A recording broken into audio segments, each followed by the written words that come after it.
You just did it again. Reached for your phone before you even finished the thought you were having.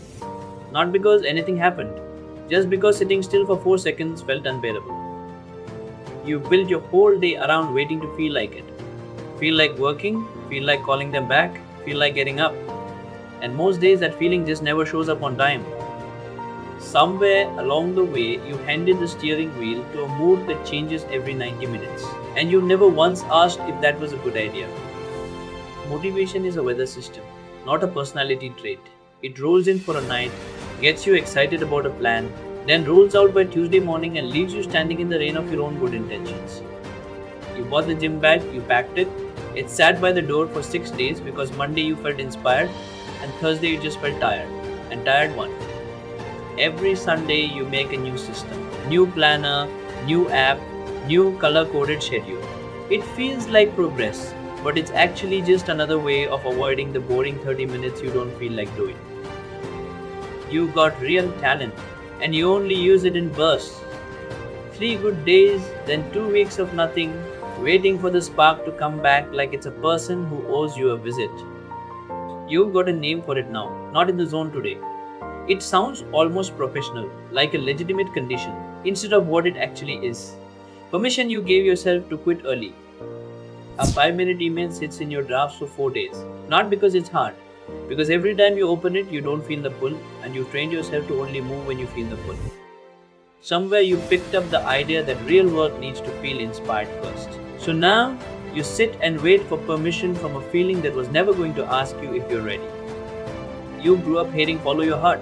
So many times it stopped sounding like advice and started sounding like a law of physics. So now, when you don't feel like doing something, it feels like evidence you shouldn't. Every app, every meal, every notification is engineered to make discomfort optional. So your baseline expectation quietly shifted. Anything that doesn't feel good immediately starts to feel wrong. Somewhere you started treating any hard feeling, boredom, friction, awkwardness, as a signal to stop instead of just a signal that you're doing something that matters. Nobody ever sat you down and separated. This feels bad from, this is bad for me. So your nervous system just lumps them together, and now discomfort and danger read as the same alarm. You spend years practicing waiting for the mood.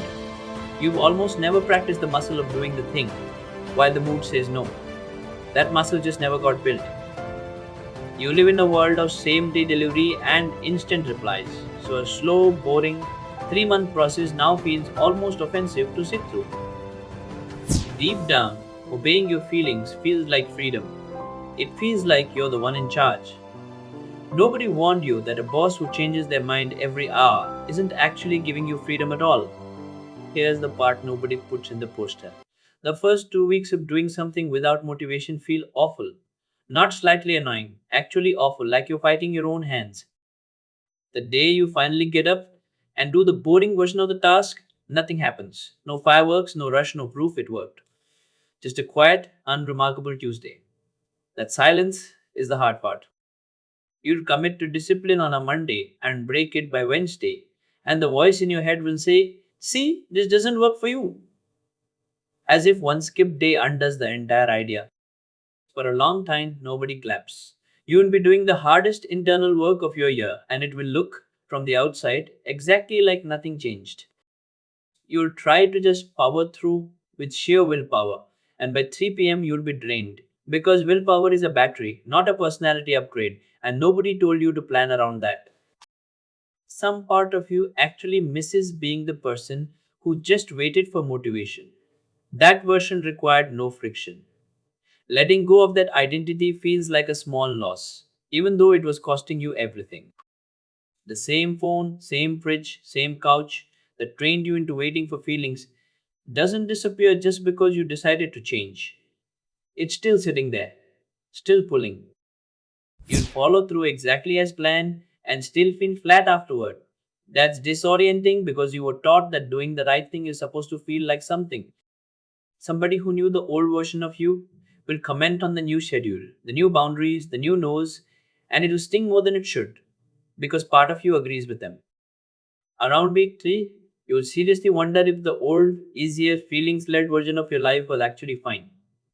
That doubt is not a sign to quit. It's just the toll booth on this road. The version of you that follows through every day, unscheduled, without drama, will look to you almost unbearably dull. Growth rarely announces itself with excitement.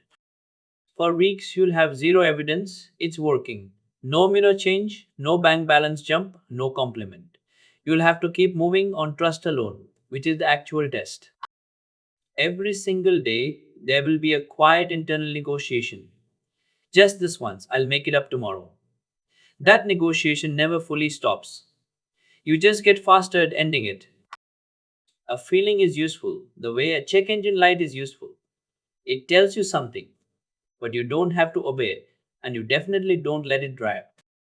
Discipline isn't a daily battle of willpower. It's a decision you make one time in advance, so you're not relitigating it every single morning with a tired brain. You can't reliably control how you feel at 6 a.m. You can absolutely control where your shoes sit the night before. Stop trying to fix the feeling, fix the setup around it. Don't aim for the hour workout, aim for putting on the shoes. The goal isn't the full task, it's proving to your brain that action doesn't require permission from a mood. Stop asking, did I feel good about it? Start asking, did I do it? Yes or no. A simple check mark doesn't care about your Tuesday mood, and neither should your progress. When the process starts to feel repetitive and unremarkable, that's not failure. That's what mastery actually feels like while it's being built. I am someone who shows up will outlast any burst of motivation you've ever had. Build the identity, and the actions start following it instead of the other way around. Courage was never the absence of fear or doubt. It's doing the thing anyway, while the fear is still sitting right there in the room with you. There's a real difference between resting because you planned it and quitting because you felt like it. One is recovery, the other is just motivation winning again under a nicer name. Confidence and motivation aren't the ignition, they're the exhaust. They show up after you've already done the thing enough times, not before. Somewhere in your phone is a reply you've been avoiding. Not because it's hard to write, but because you're waiting to feel like writing it. That's the exact pattern we've been talking about. There's one thing on your list that's been there for weeks. It's not stuck because it's difficult. It's stuck because you're still waiting for a green light that was never going to come from inside your chest. The apology you haven't sent, the call you haven't made, you're waiting to feel ready for that too. But feeling ready was never actually the requirement. Showing up was. You don't have a motivation deficiency.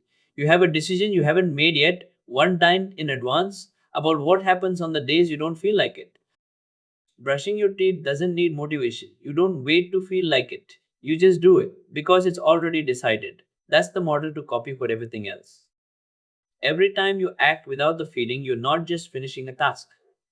You're quietly proving to yourself that you're not owned by whatever mood shows up that day. So sit with that for a second. What's the one thing you've been postponing until the feeling arrives? Because if you're honest, it might never arrive on its own. Not tomorrow when you feel ready. Tonight, in the next 10 minutes, do the smallest possible version of it and notice that the feeling was never actually required. If this landed, follow along and tell me the one thing you did without waiting to feel like it. That's the whole lesson, lived once instead of just heard.